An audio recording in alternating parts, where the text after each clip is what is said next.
Okay, so we're going to discuss a little bit about what happened last year, and we're going to talk about strategies on how you can, I guess, prevent some of that volatility. I'm sure many of you, when looking at your energy contracts last year, were pretty surprised by the rates that were showing up and the impact that that would have to your business as really large energy users. Before we get into that, quickly on Flow Power. So Flow Power are here to enable the transition to renewables, but we understand that comes with volatility in prices, which has been well covered over the last 7 to 8 years. So we're here not only just to enable that, but to also help businesses deal with the volatility that that creates. And we'll touch on a few of those solutions throughout the presentation today. I'd also like to just thank Marianne for having us at the RWTA conference. This is one that we've done for the last 3 years now and is easily the best conference. You're very lucky to have someone that organises such a great event for you guys. We all, the Flow Power team feel very happy to come. Yeah, there are worse ways to spend your time than being Gold Coast for a few days, so it's very good. Thank you very much. This is what we'll be running through today. So we'll touch on the energy market, what happened last year, what's kind of coming, and just some quick explainers on how it works. Then we'll talk about how you can protect your business. And if we didn't say already, we're then going to do a case study with Frank, who's been a Flow Power customer for a little while now, just talking about his experience with kind of the new ways of contracting that are available. So, firstly, how it all works. So, there are two main energy markets within Australia. That's a spot market, where electricity prices are set every 5 minutes by the generators. There's a lot of volatility in this, obviously with it being a 5-minute price, but in addition to that, prices can be as low as negative $1,000 a megawatt hour, where you actually pay to use electricity, and as high as around $15,000 a megawatt hour, despite often kind of sitting at $100. So you can kind of see the variability there. Some businesses will contract a spot contract, however it is rare because of that volatility. You obviously can get quite big bill shock, but there are some benefits. You've probably heard a lot about how much solar generation there is through the middle of the day. That really drives prices really low, where we actually see a lot of negative prices in the middle of the day, particularly in states like Queensland, where it is really sunny, and particularly when it's kind of milder weather, days like today, where you'd see really low energy prices. There are ways to still, benefit from that without contracting straight to spot. We won't go into that today. Flow Power have some solutions. If you are interested in hearing about that kind of stuff, go and speak with the team throughout your stay at the conference. What we will touch on today is about the futures market. So the futures market is essentially what traders think is going to happen to energy prices over the next 12 months, 24 months, and 36 months. At any time, if you're negotiating a contract, this is what you're looking at. So you speak to your broker, you speak to a retailer, they say the price is 10 cents, that's the futures market that you're looking at. And this is what we've seen prices do over the last 20 years. So the key takeaway here is that prices have always been volatile, but what we've seen over the last 8 years is an increase in basically that, the lower end of where prices are getting to, and we're seeing far more extremities, I guess, at the top end. So the previous highest price before this ridiculous spike in 2022 was over there in 2007, 2008. It was the end of kind of the millennial droughts, really low hydro reserves, so you had really low power generation from those plants, and that kind of drove up prices around that period.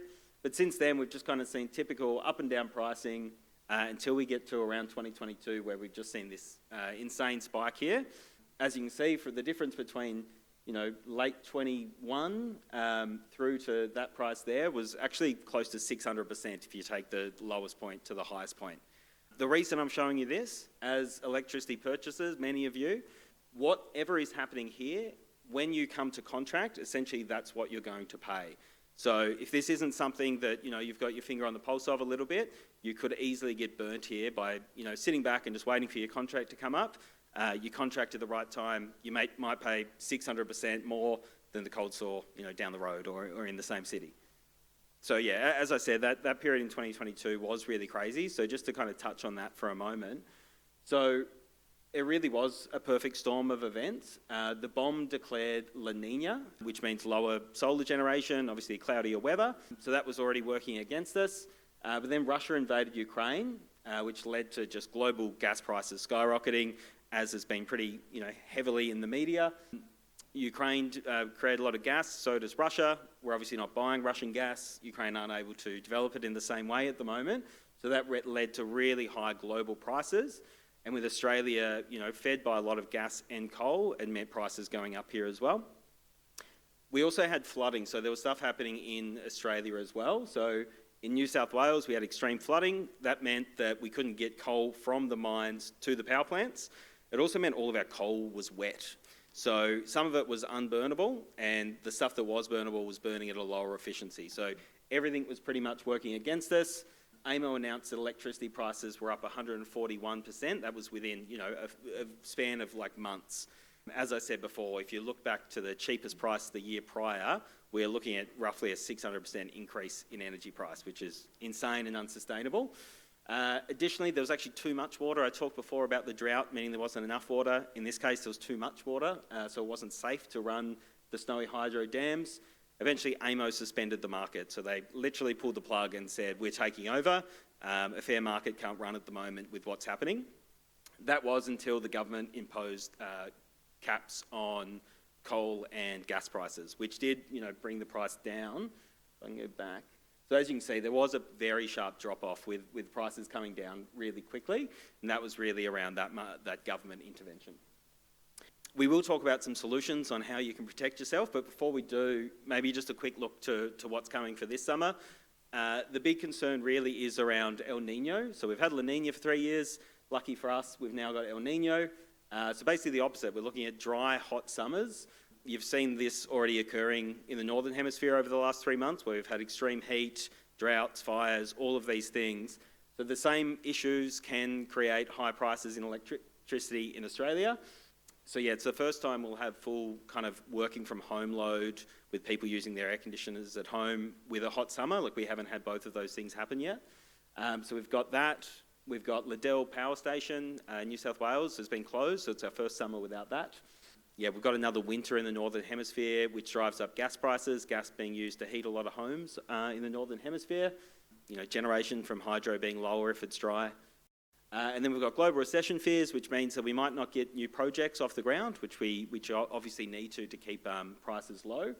And we've got another coal-fired power station to close in 2025. So there's plenty more that could happen to encourage, I guess, this volatility and for us to see more spikes.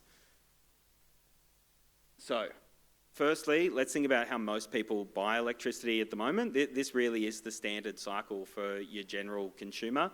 You sign an electricity contract, you forget about it, your contract expires or approaches expiry, you speak to a broker, you speak to a retailer, you might shortlist the 3 cheapest options, you choose the cheapest one, and then you forget about it again for 2 or 3 years. So you do this, and you are completely exposed to whatever's happening here.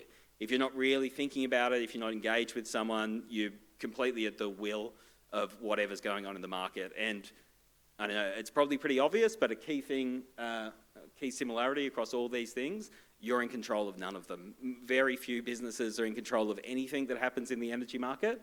So it really is about your contracting strategy rather than, you being able to affect prices. Frank, maybe just while you're there, I guess, is this how you found contracting electricity in the past? Look, the whole premise of electricity, is certainly really confusing because everyone wants to give you the best deal. Everyone's got, what seems to be the magic price and something that's going to work in your business. But also understanding the drivers of that. Now, when we look at what we do in other parts of our business, for example, we need to also consider the climatic conditions. They're very important. What's happening and when? What's going to draw demand on power? What's going to make more power available? And it's an interesting thing in that we have learned through yourselves just how that market works. And if I could teach my shares to do that back in 2022, I don't think I'd be sitting here now. But alas, we are. The understanding why in the work that we all do is a recipe. It's one of the things that make us who we are and what we do. So without understanding that, it's a lost world. You're guided by people who want to sell you something. So how can your business protect itself? These are kind of the three biggest things you can do from a contractual point of view. There are things you can do on site, like demand response and engineering solutions, building renewables, all really great options. Things I'm not going to get into today because that'll be a whole other presentation.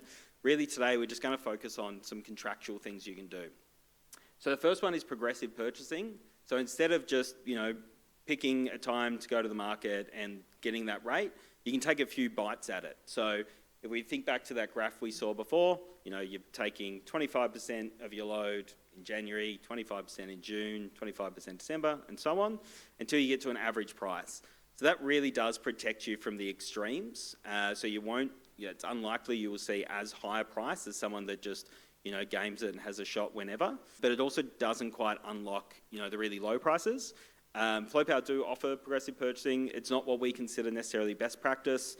That for us is contracting an option. So contracting an option is essentially a bit like insurance. If the rate for electricity next year was 10 cents, you'd lock in 10 cents. The option might cost you 0.3 of a cent, something like that. So you might be paying 10.3. Now, if the market is higher than when you contracted, cool, you're locked at 10.3. That's not going to change. However, if the market does drop, you get the full benefit of what it comes down to. So we think that's a better version of progressive purchasing, but both are already going to be an improvement on just kind of contracting whenever. The other thing to consider, and another one we won't get into today, but again, if you're interested, speak with the guys at the Flow booth, is long-term renewable hedges. This is when you contract directly with a wind farm or a solar farm at an agreed rate for 5, 7 or 10 years. So yeah, that's something we facilitate also, and many other retailers do. To give you a bit of an insight on how that works, I guess I'll jump back to this one again. So we sold our first PPAs in around 2017. They were probably $80 a megawatt hour, roughly, is kind of what the price of a PPA was at that time.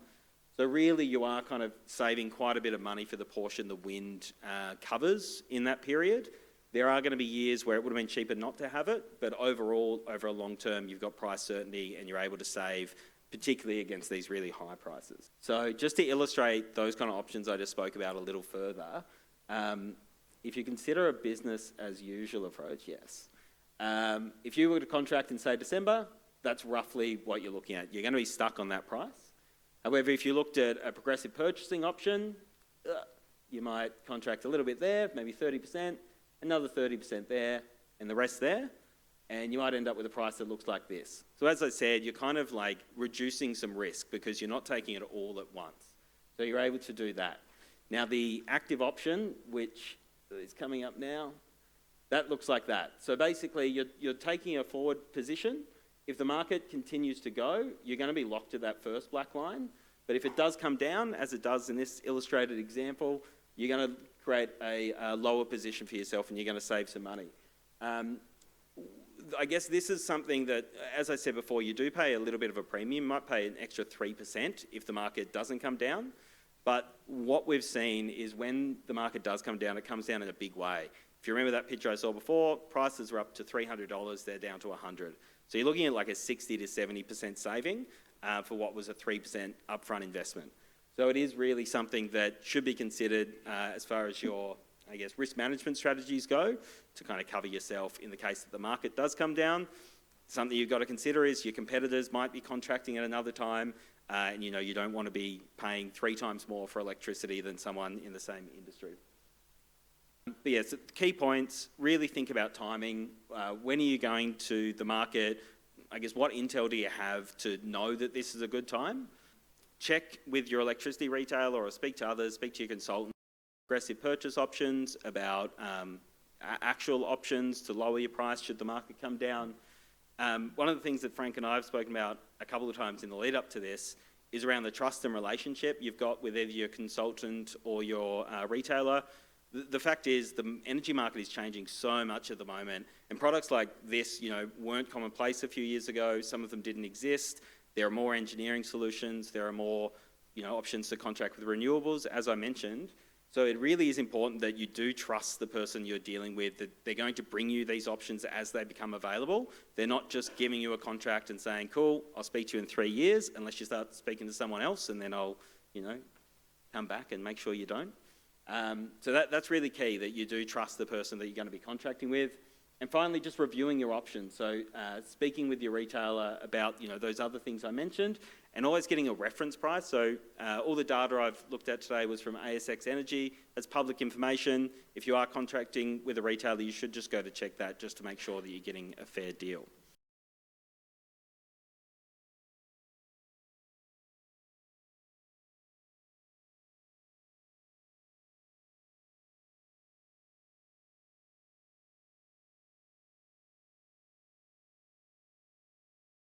Thank you so much for that, Jacob, really explaining what is a very complicated system, I guess. Just to expand the conversation a little bit more, Frank, tell me about your operations, Queensland, New South Wales. Absolutely right. So ACIT, I think in the world of cold storage and things like that, we've only been around for a short time in all of my career. So we've been operating under ACIT for about 15 years. So started off with a very small operation in Brisbane and now a slightly bigger one in Sydney, and we also partner some of the colleagues here in this room to utilise their services and support around the country as well. So, was there a moment when you think I really need to rethink energy and the way this is going? Was there some sort of pivotal point for you? Every month when I was looking at the bills, I mean, especially when you first start, it's... There's got to be a better way, right? Look, it was a black magic I did not understand, and that's the only way I can describe it. It's and I like to understand all these things because without electricity we can't function, so we can't do the work that we do. And having a grasp on that and understanding how it works was quite important to us. So this approach, so assets experience, moving to this new way of contracting, like how difficult was that new process for you and the new approach? That's a really good question. It was. It's interesting when you're presented something new that you think is going to lock you in for X amount of years. It can be a little bit, especially the first time around, can be a little bit daunting because you're committing to someone for something you desperately need because we don't operate without electricity. But you're also tying yourself into something that you have no idea about. And you can learn from the various competitors that are out there in the market. Everyone will come along, they'll open their travelling case and show you what they have and who they are and everything else. And they're all there to make a sale. So understanding why is this one different from this one and this one different from that one can all get quite confusing because everyone just talks about the cents per kilowatt. So can you talk us through the business benefits that you've seen since the change? 100%. We were, as a business, we were working to our business plan. We were, planning our growth and development like everyone else does. And it was interesting because for us, when we started that process, was pre-COVID. So who knew COVID was going to be around the corner? And then we found ourselves actually building a facility in the middle of COVID from 1,000 kilometres away. So with all of the restrictions and everything that happened, it was certainly a challenge. And at that stage, electricity was the last thing on my mind. One of the things that we learned, one of the benefits by contracting, is having had at that stage one experience into that market, and we bought another contract with the same person to take us through. Then understanding what a company like Flow Power offers really did open my eyes to what some key differences were between who we were using, why we were using them, and what we're missing out on. What about have you had to change any business operations in this process? Actually, what we have done is not necessarily changed any business operations. But one of the key things that made a big difference for us was to, there's when you're buying electricity, you're buying peak and off-peak rates and all that sort of stuff. And the arrangement that we have with Flow Power is one set price. So there's no peak, there's no off-peak. That's just what it is. And in the end, even if you look at your current contracts and you take the highs and the lows and you average it out, that's the same thing. But you don't have to think about whether something is going to, you need to use more electricity at night or during the day or whatever. The key is understanding what that demand is. And that's where these guys have been really good with helping us with that. Okay, looking forward then, what does Assets Energy Future as such look like? From what I'm paying at the moment, expensive. But, as I was saying before, electricity is electricity. It is a core ingredient that we have to have in our businesses. It's what we do. We need that to do the work that we do. That said, the idea of being able to, like any expense, being able to control it as best you possibly can, and then to understand what that is going to mean as a business operational expense moving forward is very important. You've got some certainty that exists in that world for the period of time that you've agreed to contract for. Jacob, bringing you back in, what happens to a business? What's their next steps, really, when they make this transition as such? So okay. Yeah. Okay. So next steps for a business, I guess what we see is people slowly climb up the energy curve, I guess, as we'd say. So as you said, it is quite a complex topic, but as you start to do what Frank's done, which is, understand the basics, understand that there is a market that's moving, that there are contractual options I can do to save me money. If I, lock in now, 2 years out, I might be 30% better off or whatever it is.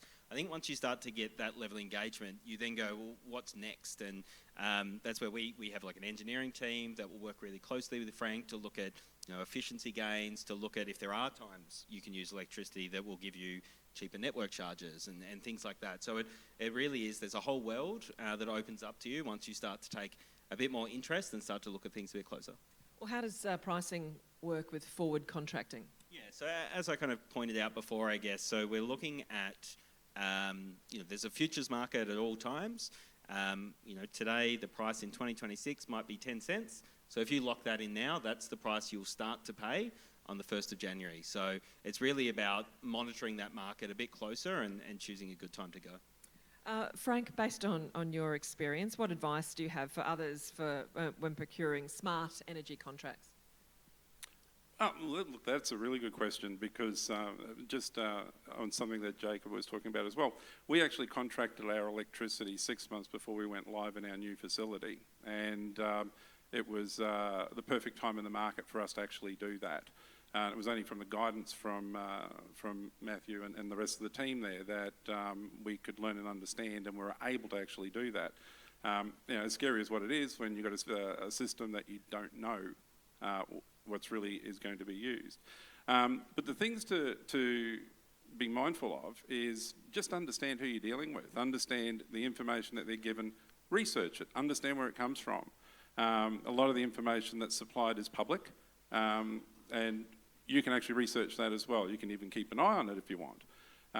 Understanding how that works, at least you can begin to understand what's going to affect pricing. And it's not something you look at every single day, but you often hear about how in some cold winters the demand for electricity increases, and that of course pushes those prices up that you saw up there before.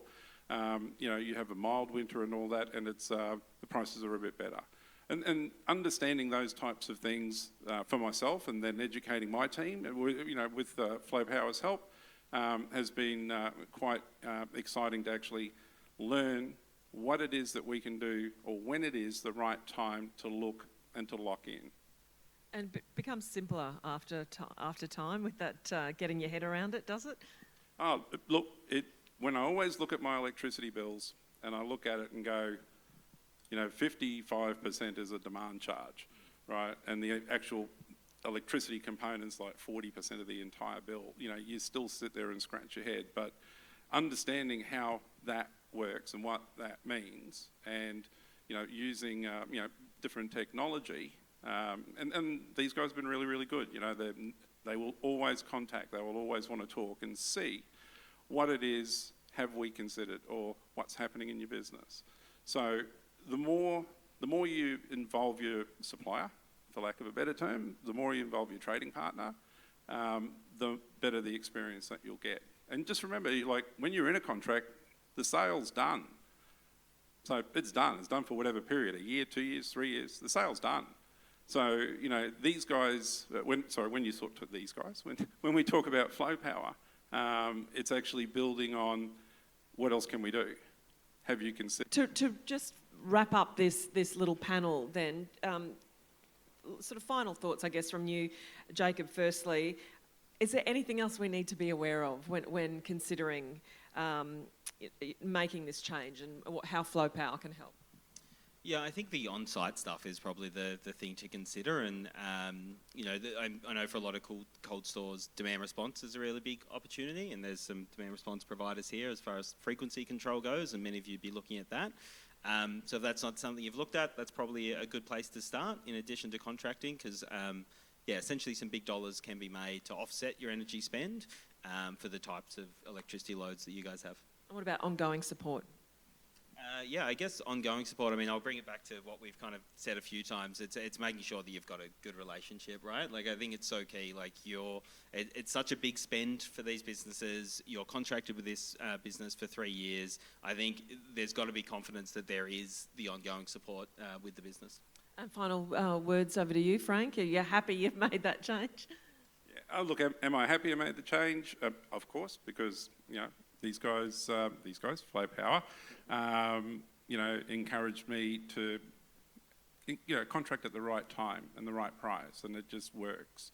The other part is it's the ongoing support and the understanding and why things are the way they are, the way that bottom half of the electricity bill works, and trying to understand, if you are going to compare apples to apples, what in fact it is that you are looking at and what that means. They've all got the same charges, they're just different names. But the question is, how do they charge it? So I cannot, thank the level of support that I get from Flow Power and what we do.